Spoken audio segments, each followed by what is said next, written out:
Conservation Environmental Conservation Committee to order. And do we have attendance? I think Laura's recording, so we may not need that. Yeah, I'll just go around the room quickly. I've got Okay. John Delarada, Paul Briggs, Ismail Alam, Councilwoman McGrath, Jean Fody, Seth Goldstein, Dan Kaminsky, Dennis Brennan, Dart Schreier, Clark Henry, and Laura Robertson. Very good. And do we have any comments or questions from the public? I did not receive any. Okay, and I think that brings us to the minutes of July 9th. Did everybody have an opportunity to look those over? If so, I will entertain a motion to approve. I make a motion. I'll second. All in favor? Aye. Aye. Any opposed? That will pass unanimously, and that brings us to the COVID-19 updates. I don't have really anything too new except, you guys all know that we're wearing masks indoors, so at our CAC meeting, we held it in the town boardroom with our masks on. The hybrid meetings are going really well, thanks to Seth. This is the first time we tried it this way in this room, but I have been doing Google Meets on my laptop in this room, so this is just an upgrade to allow for anybody who needs to attend remotely to attend. And we've also been getting by with a lot less paper packets.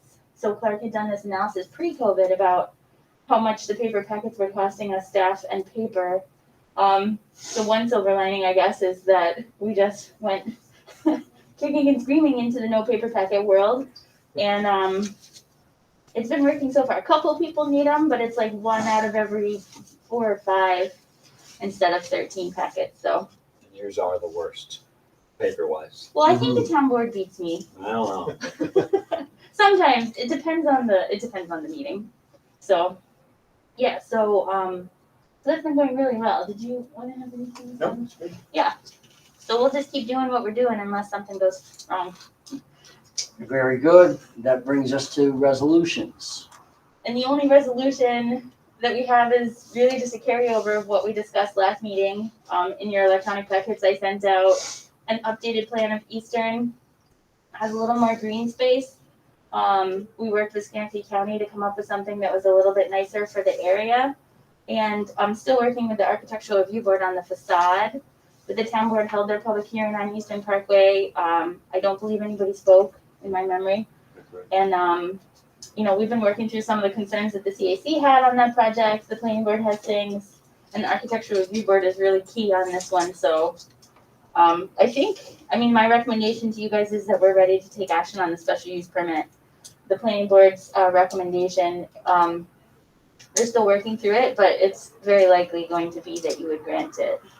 Okay, and did we work out the facade issues, or is that's still in the works? So they're still working on it. They had a couple good meetings with him that Clark led, right? Mm-hmm. They had some roof to the front, which is the one that's in your packet. But they still need to recess the front, and the CAC had some and work on windows and stuff that the CAC had asked for. All right, very good.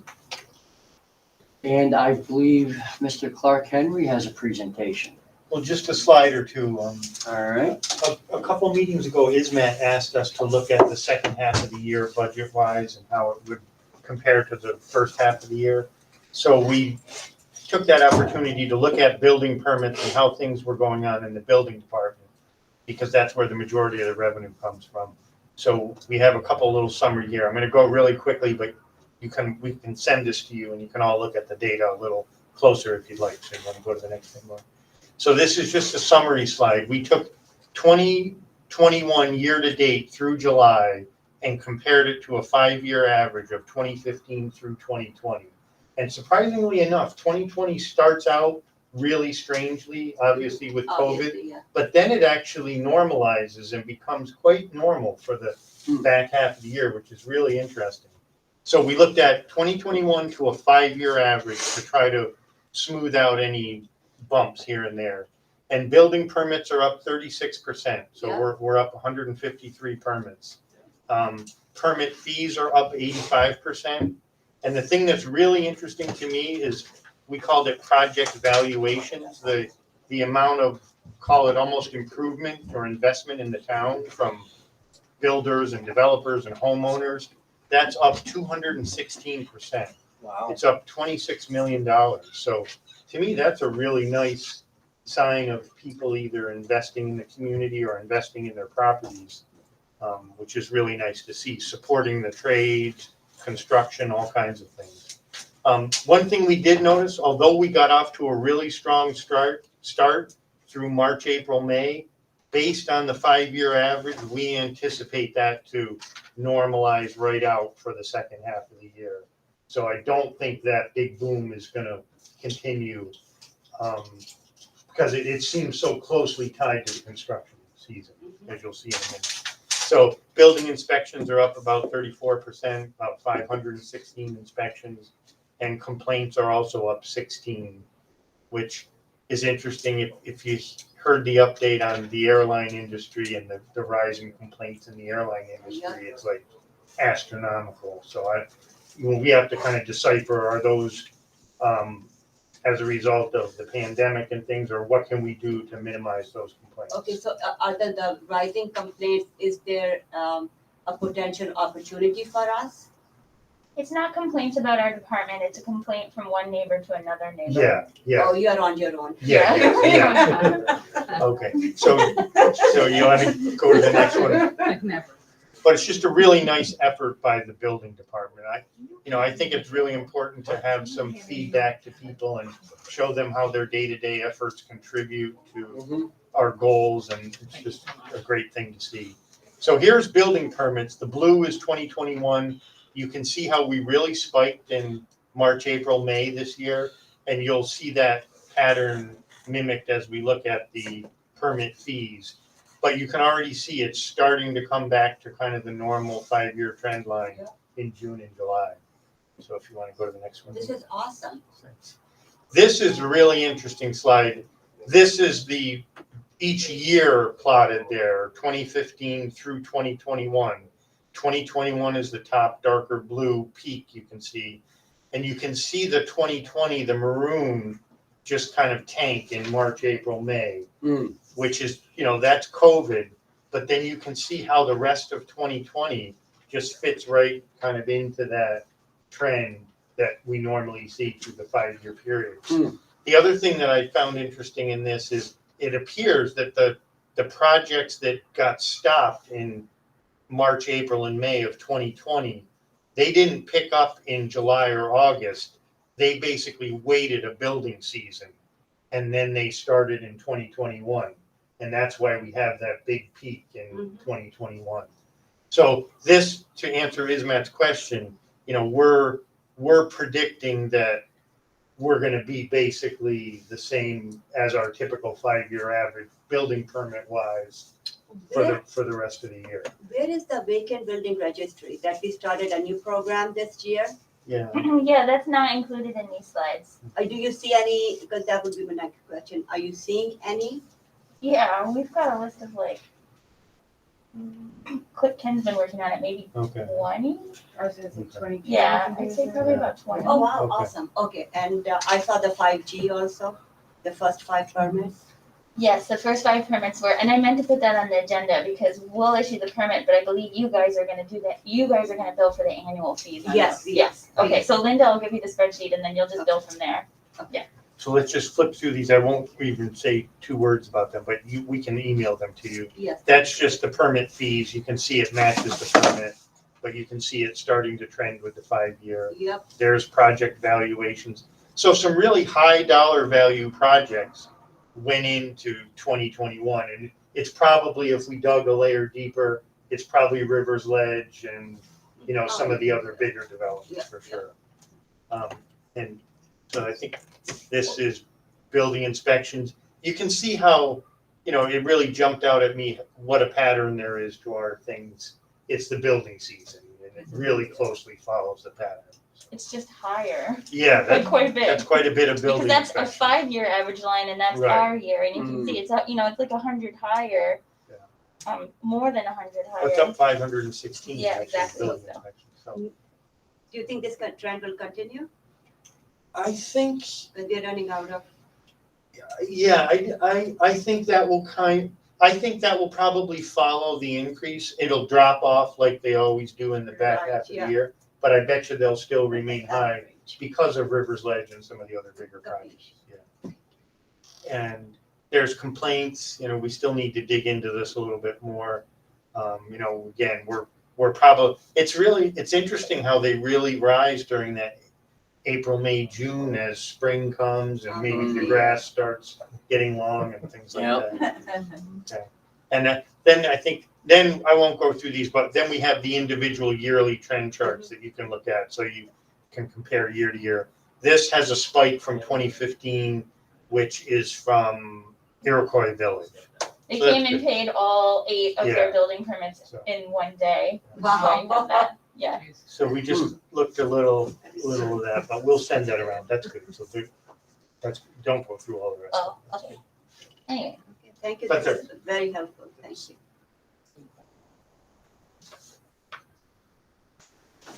Very good. I had one question. Are you hearing anything from the builders about future plans associated with the supply chain issues? I mean, it getting better or? Well, we're seeing, ductile iron pipe not until at least February. Yeah, no, I haven't heard. I know it's Anything like, for example, Joel's project, he has the pipe sitting on the ground already. He caught it before. Yeah, But yeah. I'm just curious if they're talking about that. I haven't heard much No. about that. yeah, so, because the 2 big pipe projects right now would be Joel and Rivers Ledge. It's lumber too has been an issue. I don't know if it's gotten any better, but I think I pricing is think starting it's to come gotten down. better. I think My it'll get understanding better. is Lumber- Plywood's down from 80 Yeah. to $50. Lumber's Yeah. better, but other Oh. things are worse. What about Like, Steve? there's Well, like, I don't And know you can't what's find going anybody on. to work. yeah, So like I think that's like the the biggest thing, you Yeah. can't find anybody to. mud None for of my sheet contractors and can. stuff. Pre-COVID, plywood was like $25 a sheet, so. I know everyone I talk to, it's just insane how busy it is. Without getting specific, I know a company I used to be associated with, their lead time is like 12 times what it was in Yeah, 2019. we're seeing that, yeah. Yeah. Okay, and what is going on with our EV charging stations? Yeah, so you guys passed that resolution at the last town board meeting, to go and start looking at citing the, charging stations at Lions Park, here at Town Hall, and at Lightning Park. Mhm. And, I know Ismont's department, Nancy was able to get them what they needed. She did a fantastic job. That was awesome Thank you. for her to do. And, I think all we need now is just to schedule a time with Charlie, because he's the one that knows how everything works at each one of those parks. So I believe Amanda's now, the lady that's doing the charging stations, our like liaison is working with Charlie and me and whoever else wants to come. Maybe Matt and Ray. All right, so do we have any type of timeline for that or not yet? I think we're gonna try to do the visits on the week of the 16th. Oh, all right. Excellent. All right, and we've got some members to some of our boards, and it looks like we still have some vacancies. Yeah, so this is the update after the last round of appointments. So it's getting much better. We filled a whole bunch. But we still have, and that was all due to the email blast that Seth sent out. Like Denise and Yasmin approved a blast that we're gonna do from Climate Smarts. That talks about how they're working with NISCA Day to make it a zero waste event. But at the bottom, we said, hey, if you wanna join the Climate Smart community, like email me. So we might hopefully get somebody from that, or maybe from just a little more visibility at NISCA Day. So like right now, I'm working on trying to fill the Climate Smart vacancies a bit, and then still, and we talked about this before, the Architectural Review Board, they're just so critical right now, and there's only 2 of them. I'm gonna be doing another email blast for open positions and committees and jobs. So next maybe week like or just to like target that, we only put the Architectural Review Board and we make it bigger than, or something, I don't know. Well, there's plenty of openings, like Matt's got a few that needs to fill, I know, Yeah. so. Yep. Otherwise, we won't have a transfer station. We have one attendant right now, so. We want some more, at least one more. All right. And how are we doing with Knott Street? So I have still not been able to get an update from the county on Knott Street, but at our last at Highway Committee meeting, they had said that somebody had talked to the county and they had said it could potentially be happening this fall or early spring. So this is just my second handness, but it did sound like they were moving forward with it. Because the last time I had talked to them, they submitted to the state, and it does take a couple months to submit it to the state. So timeline wise, if they were pushing it forward, it would make sense for it to be in the fall. And then if things take a little bit longer, then it would make sense for it to roll next into the spring. I haven't been able to get them to really communicate to me about that, which may just be because anything that I know is then public information. So, but, All right. Someone asked me about the restaurant. What's the status on that going in there? He's actually working on that. He was sidelined for a little while. We don't know the exact details, a little medical delay, but he actually submitted some new things to Laura, Kevin, and I. So he's back in action. I think he's been doing some internal demo work. Still in the works. Thank you. what he submitted, which we had talked about a little bit at the planning board, was for outdoor seating.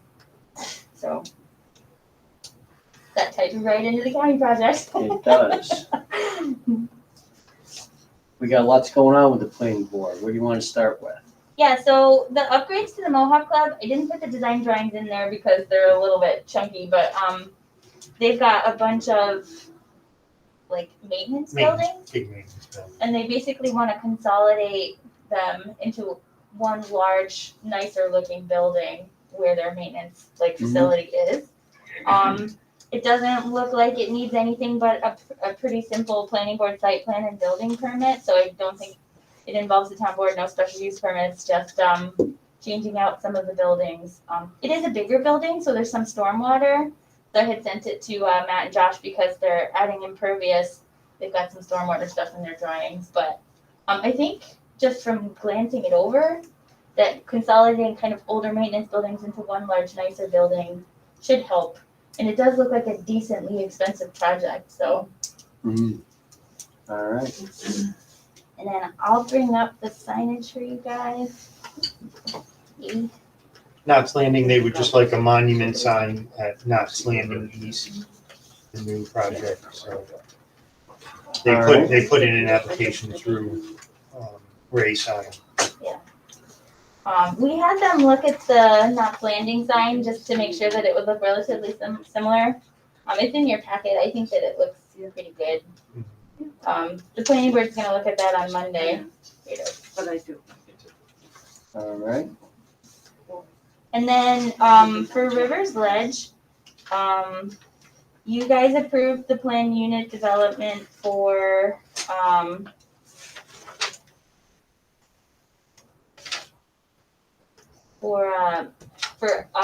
16 10-unit apartment buildings and clubhouse.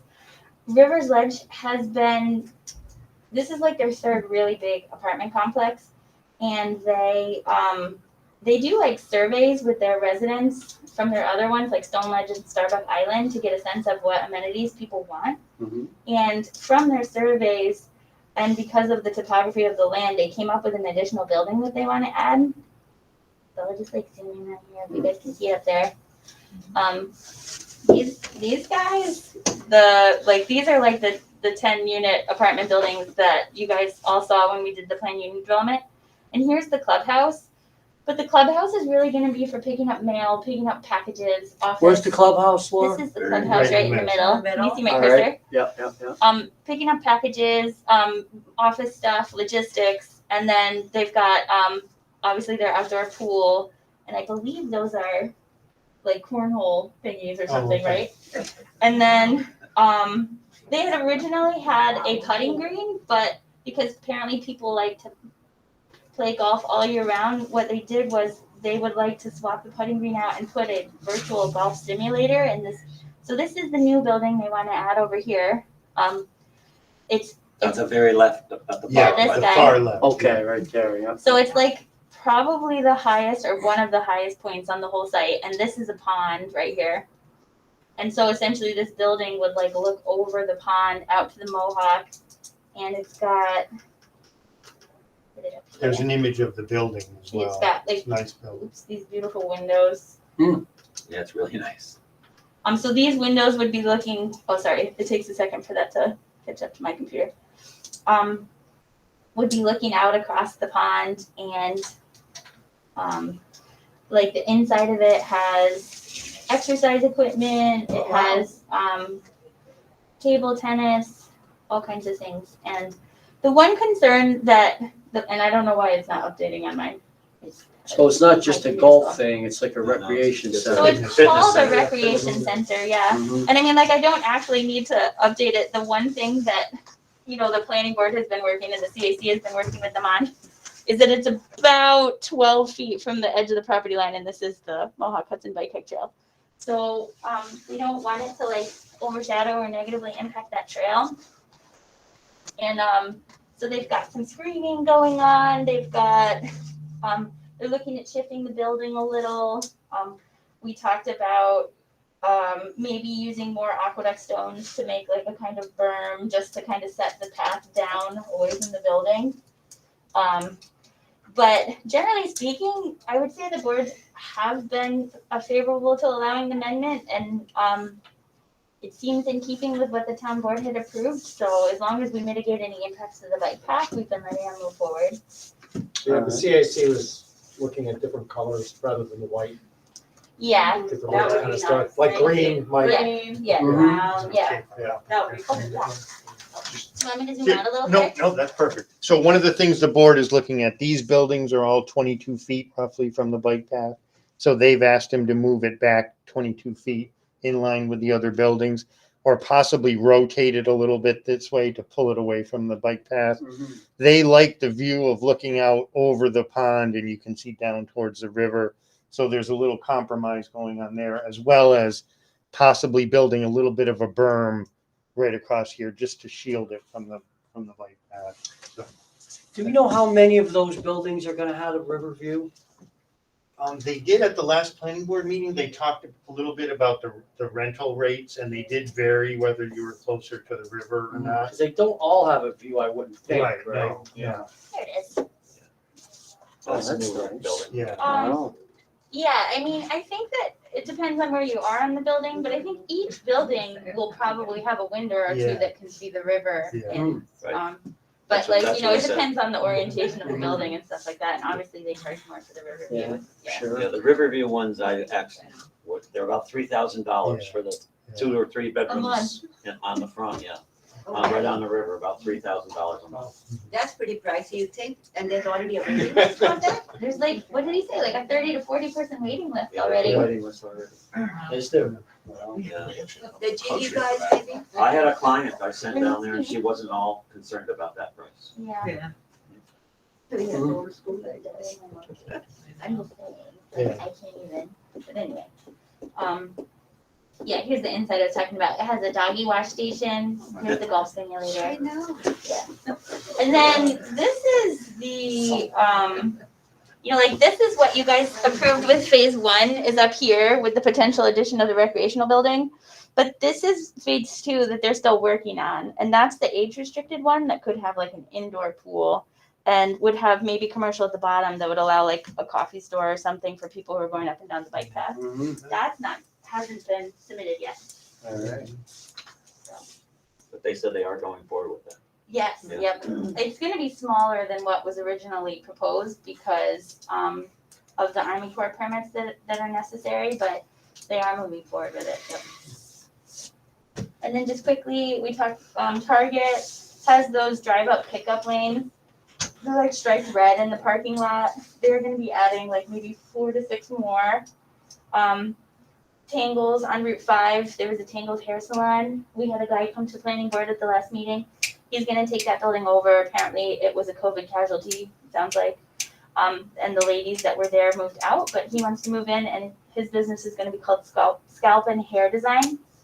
And he has a pretty cool business model, so we've got a new hair place going in on State Street. And then just to update, you guys approved the GE telecommunications special use permit, so it's going back to planning board and would likely be issued at the end of August. All right. And just backing up, when did they say that Knott's Landing they're gonna start renting in October, the first building, right? That's their And plan? Rivers Ledge, Rivers we Ledge, thought that they were gonna do a building a month, and Yeah, the first starting in building till that would be So that would October. be moving. So then they finished, or very close to finish, the low pressure sewer. And on Aqueduct, I don't know if anybody's gotten caught in that traffic yet. It is there, but they're working on the water line, or they're popping over to the water line now. So the Knott's Landing sign, there's no sign up now, right? There's no sign up now. So they just want to make the proposal bigger. It's right here, yeah, so that's the Okay. one, that's the sign. So it's typical, like if you drive by Iroquois Village has an Mhm. apartment sign, Hillside has.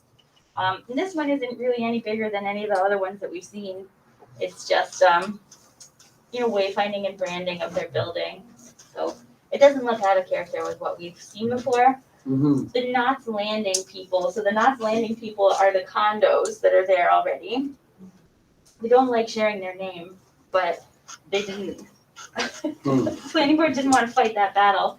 So they've got their own sign, and then this is Knott's Landing West. This will be on the opposite side, and it should direct people into the apartment buildings. They have a similar sign, a little more stonework around the bottom, but very similar, yeah. All right, And they both enter off of Green Farms Road, so. all right.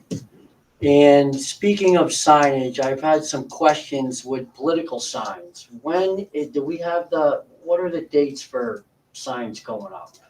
So our code says that there's no signs in the right of way, which is why for the majority of the year, Tom goes around, and sometimes Ken, and picks up all the signs that are stuck in the right of way. Mm-hmm. When the political signs come out, there was things that happened in the past where only one political party signs were being picked up, or somebody snapped Right. a picture of a building Right. inspector picking up a political sign. So even though, like, we generally speaking don't touch them, regardless of what they say or party or anything, because you can never regulate signs by what they say. But just for that season, we typically allow them to be up. Then if they're not picked up, within a week or two of the election, we make Go around calls and and say, pick go, pick up your signs. That usually works, but then I think we end up picking up like 15 or 20 at the end of November before they freeze. And when is the Yeah. earliest they can go out? I mean, I have said this before, if we don't want political signs, I am okay with my building inspector, but it has to be because they've been allowed, I think you'd have to notify all political parties ahead of time that we're not allowing political signs in the right of way. The moment they go out there, you'd have to call them and be on it Mm-hmm. and pick up every single one, right? Because it's gonna get really tricky if you're only picking up some. Yeah. But is there a Which is date? why we typically There's no just date. don't pick There's up no- any. there's no date. But there's no date, because There's no really, date. none of them are allowed. Oh, It just gets okay. super, super tricky to enforce So political there's signs. no date. If they wanted to start putting them out now, they could. Yes. Okay. That would be, we get complaints about them. Yeah. Yeah, so, I do too. Yeah, it's just, it's a lot. the only time we'll ever really mess with them is if they're interfering with line of sight and stuff. But right now, the town has got a bunch of farmers market signs out, and they're collecting the rowing signs and stuff. And we also have kind of an issue if we leave some but pull Right, others. So right, right right. now, we're being a little forgiving of those signs in the right of way, because the town has a bunch of signs out. Mm-hmm. But it's not a perfect science. I would take them all down, but Yeah. farmers market signs are out there right now. So You also have to watch out for the ones that are in the right of way on town properties because for mowing and other. yeah. So they're not allowed on the state property. I think a year or two, they're not allowed in any right of ways. A year or two, the state came through and they got annoyed because people were complaining, I think, about the Rexford traffic circle. Yeah. And they just came through and pulled them off all of Balltown Road. Yeah. And it was great. Yeah. But Because they just Balltown, throw them away. yeah, We could do that, but we would need universal action. Everybody would have to be backing us up, and everybody would have to understand it doesn't matter who signed it. It's nobody's. right. So you can put them on private property. You could go to people's houses and put them in your front yard, but not in the right of way. Who owns that Or big they all have triangles to up there be where Union meets Route That's 7? the state. That's the state. Although That's we commonplace maintain it. for Lots of signs there. Mhm. Yeah. Okay. We mow it with them. I think they pay us to mow it. Yeah, or they pay us to pay a contract to mow it. But yeah, All that's right. But I let somebody use my office space this year for some county legislature. It was stolen 5 nights in a row. No kidding. He asked me if he could put a camera up. I said, no, I'm not getting to going that far. You're lucky I'm letting you put the sign up. Yeah. 5 nights in a row they stole it. And that brings us to the zoning board. Yeah, so light zoning board, we've had 6 to 8 cases for a whole bunch of months, but this month we just have 2, so that's nice. For grants, the River Road softball field, we sort of talked about that at Highway. We're just waiting on the timeline for the disputed work. Ray, for Aqueduct Park, Ray was kind enough to go down there and fix the drainage problem, hopefully fix the problem. I have more faith in him than anybody else to go down there and make it work. So I think what they did, he even said that it had rained after what he did down there to help with the path washing out. So I'm really hopeful that that's gonna make a big difference and that that'll help and that we can close that one out. The Aqueduct, the canal core side has been submitted for reimbursement, and the Mohawk watershed, we're just waiting on DEC before we can submit for reimbursement on that one. And then still, the critical pedestrian connection and the Upper Union Street are a little bit in flux. I know Denise was working with one of the congressmen on that. But we were able to submit the Climate Smart Communities grant, thanks to ISMAT and to our grant writer, who pulled it together at the last minute, so that was really nice. And hopefully we'll get that. Alright, That'll be really helpful. excellent. And what's the Upper Union Street status again? Upper Union Street's fully awarded and able to move forward. But we've only spent like $30,000 on it, and I believe in some conversations with the Assemblyman Stack that he was considering maybe moving the funding to a different type of project. But I don't know. That one, we could move forward like tomorrow on and get reimbursement. I mean, everything's approved by DASNY. That's one of the easier ones to like complete. Mhm. Yeah. So why can't we move on it? I mean, the next step for Upper Union is to just reduce, so we put the contract out to bid and it came in, I think $60,000 too high. So I think you can remove some of the scope, like maybe the tree planting or a little bit of sidewalk, and probably get it to come in within that 125, because the key part of the Upper Union Street grant is the crosswalk with an island so that people are safe when they're crossing Union Street. You can do that for 125. You just might not be able to do like the sidewalks on either side because of the grant, the bid that came in. How So- much short did you say it was, 60? It was like 60. So, all we need to do is reduce the scope of that and rebid it, and we could do it. But, like in conversations with the Assemblyman, I think there was just some question on whether or not we wanted to move forward with it or not. I do, I know Complete Streets does, but I'm just kind of waiting for the go-ahead on that one. Well, is it worth going ahead if we can't do the sidewalks? So what you're saying is Steck's concerned about, he may pull the money for something else that we're not gonna use. Oh, That's the idea. Yeah. That's what's going on. alright, So that's gotta be a discussion at that level. alright. And then if you guys are like, okay, we're close enough, like, let's do it, then I'll just put it back up to bid again. I mean, it really is ready to go. Mhm. So, okay. Yes, we can do. Can you help us with- Yeah, okay, I really appreciate that, thank you. We just at that time didn't want to spend a dime over the 125. It doesn't need to match. So if we stay under the 125, we don't pay anything. So we just wanted to bid it out, Yeah. get that crosswalk in, and not have to match something for once, which is why Right. you would reduce that scope a little bit. Sure. Yeah. Well, what do we gotta do to get that done? Yeah, so I think maybe like just chat with Denise and Yasmin and just get, whatever you guys want to do with the grants, and then let me know, Alright. because my next step would just be to say, MJ, let's take out maybe some sidewalk, and Mhm. then we'll Yeah. post it out to bid again. Yeah? Alright, very good. Okay, and so Complete Streets, we talked about this at the last meeting, the memo they did for Wyoming Ave is attached to your packet. That got brought to Highway and to Public Safety. And just the main highlights of it, which we talked about at the last meeting too, are replacing the stop signs on Wyoming and Granite side replacing the yield signs with stop signs. Removing the brush and tree limbs on the corner of Wyoming and Baker. Seeing if it's possible to review and remove asphalt just to make that area to cross less asphalt, which would make it safer for pedestrians. if it still meets the term radiuses of like the emergency vehicles. And then when and if we can ever do this, do a study to evaluate a 4-way stop sign, stop intersection control at Baker and Lexington. That was the recommendations to the town board and to the public safety committee. And then the other thing that's in your packet is the school zone letter that the Complete Streets has been working on. So Yasmin and Paul Briggs took a look at it. We've had a couple meetings with the school about it, and I sent it over to Cosmo, who was also happy with it. So he's bringing it to the school board, and if they say okay, then we would hopefully be sending it at the end of August. And that's just to request a school zone in front of Craig. Alright.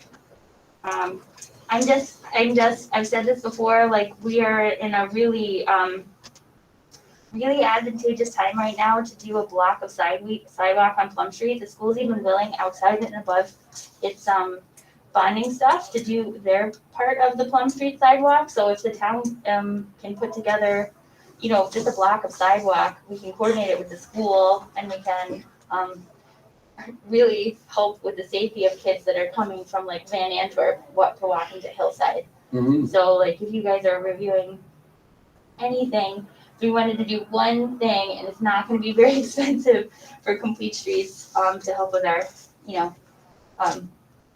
with our safe routes to school and stuff like that. That would be my main recommendation you guys to look at. Yeah, I agree, that's a good idea. Street Council's been working really hard on Dean Street. They met with pretty much every single person that lives on that road. Most of them were really nice. A couple of them were not nice at all. But we've got, I think, like 37 trees to go in there. Alright, And we were originally hoping to plant them this week, but we've been having problems ordering them from the nursery. So it's looking more like maybe mid-August that we'll get those things planted. But it's been really a lot of work. And I just, those Tree Council volunteers are unbelievably hard workers.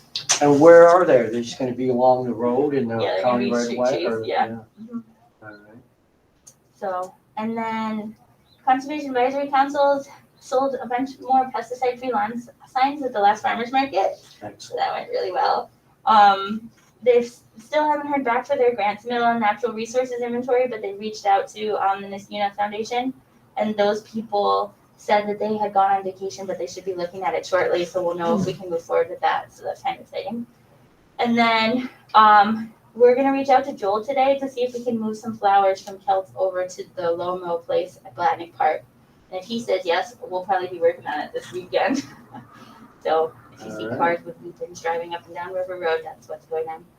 And then, like we mentioned this before, but the Climate Smart Communities Task Force is working on that zero waste event for Niska Day. So they're gonna have composting cans next to the recycling cans, and anything that can be diverted in the waste stream will be, which is why it's called zero waste. Doesn't mean that nothing's going to a landfill, but it's anything that can be is being diverted. So you can divert anything that can be composted. So we're gonna take all of that, all the food, all the recycling to make that a zero waste event. So that's cool. Great. I'm still working on the adoption of the stretch code, and I missed the community choice aggregation meeting because I think my daughter was sick then, but I know both Yasmin and Ismat went to that, right? Did you guys have any updates on that you wanted to speak of? I don't think there were any significant updates. Just that, Or- like, most of the communities that are enrolled in it are still enrolled, and we're starting to slowly plod forward again. Basically. Yeah, I think we said we are going to get some more information and then bring it to the board meeting. Yeah. Yeah, so- It's a good idea. we've done all the steps we really need to do. We've Right. adopted the code. We've done the public outreach. Yeah. Our next step is for them to create the opt-out letter. And, Yes. but we wouldn't really do that unless we had enough municipalities that we would know that we could move forward, and then we would do that. So they have already done the community survey? They, Reach out, we have done it? The Yeah, community they- Outreach? they did, that was Yeah. when we were doing the adoption of the code, and they came and they did their presentations at a couple of town board meetings, they did Okay, some at, they Yeah, the did heavy one of lifters their over. own. so can the three of us get together? Yeah, I mean, On we're Monday, basically maybe? ready to move forward, we just need other communities to say yes. Right. Okay, so I think, it just makes sense Right. But I just want the three of us to get together maybe on Monday, and if maybe we can put it on Tuesday. Yeah, I'm very supportive of that. I was sad that I had to miss the meeting. All right. So architectural review board working away, did you have anything you wanted to talk Oh, about? I had one, we are working away on the projects Laura mentioned. There's 8 copies, you could just send that around for some people to look at. This is exciting. It's one of the first, building permits that came in, and we were able to see it and get a look at it.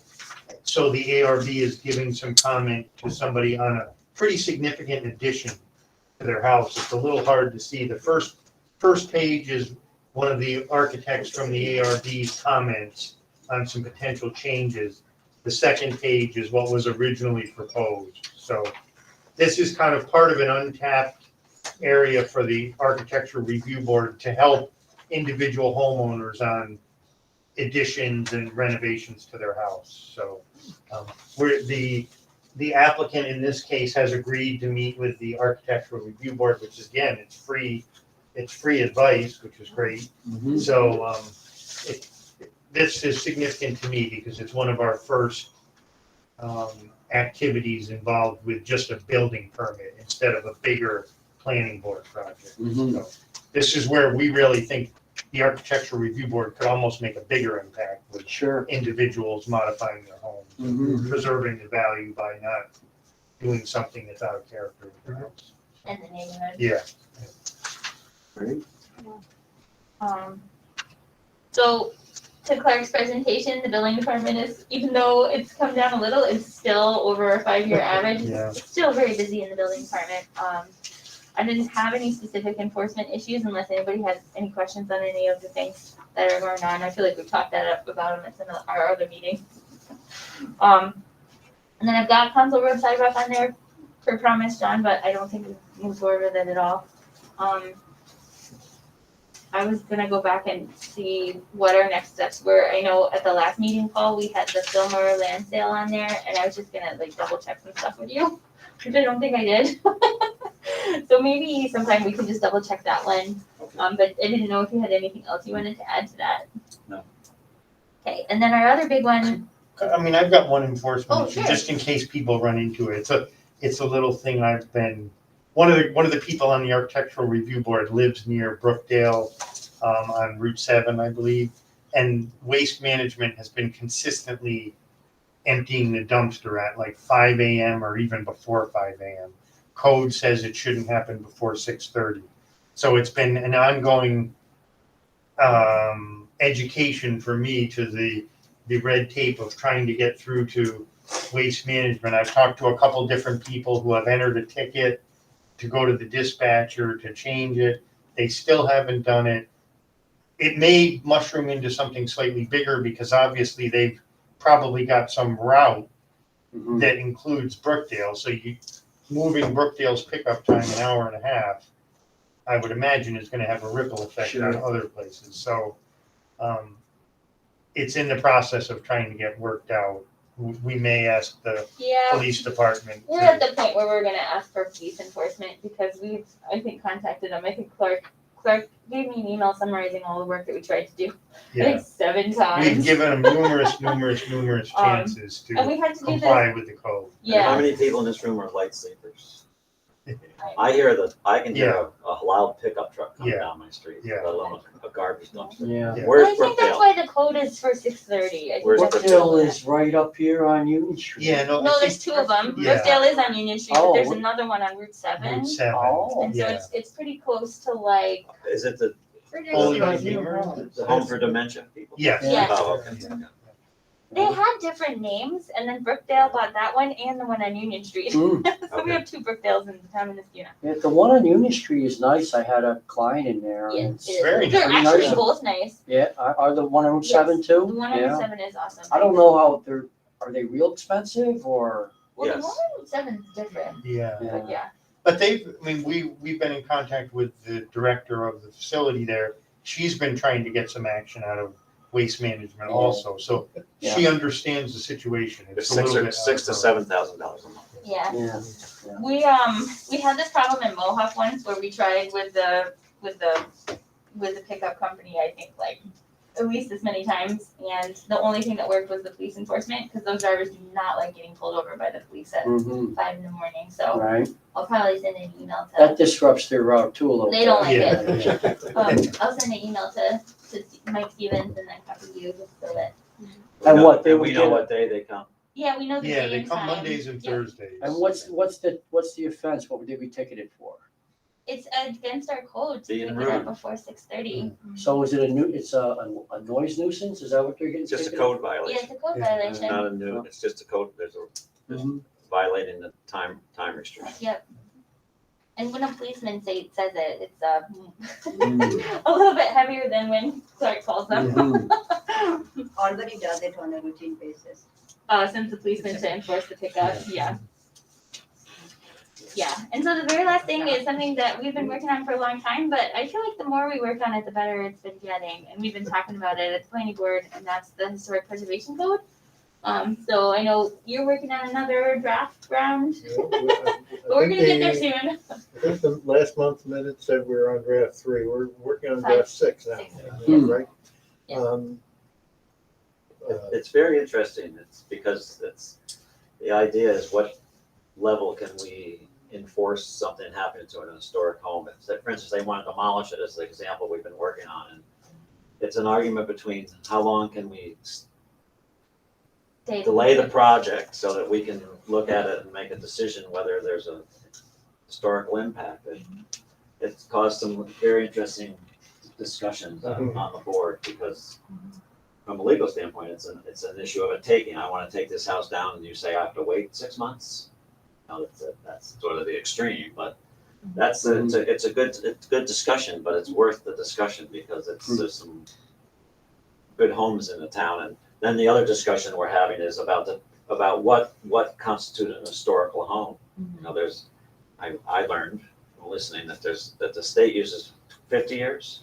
The standard codes look back 50 years, whereas Well, actually, that's Explain it. not quite accurate. Explain because it for the us. state uses criteria, and the federal government uses criteria, and it's in the preservation code we're talking about, criteria. You know, a building that has contributed to the overall history of the town, a building that was occupied by somebody prominent or built by somebody prominent, a building that was that is architecturally distinct.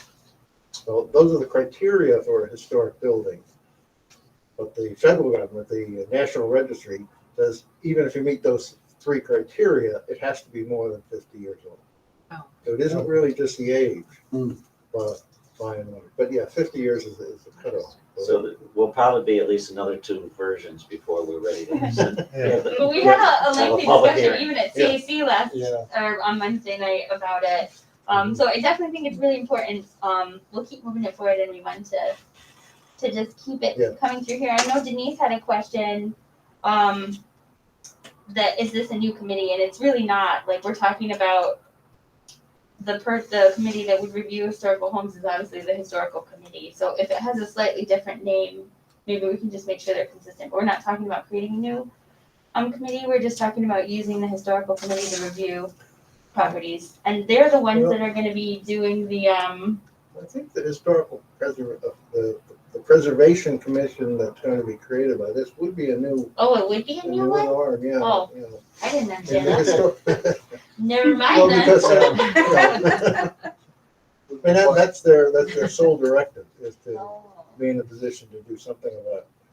And, you know, it ideally would be made up somebody with legal advice, architectural advice, you know, historical architectural advice, and something like that, in addition to just citizens who are interested in. So the new law would Make a new committee? set up a new commission, Yeah. Oh, I But don't- it would be more like an as needed basis, wouldn't it? Where would it just be? like architectural review.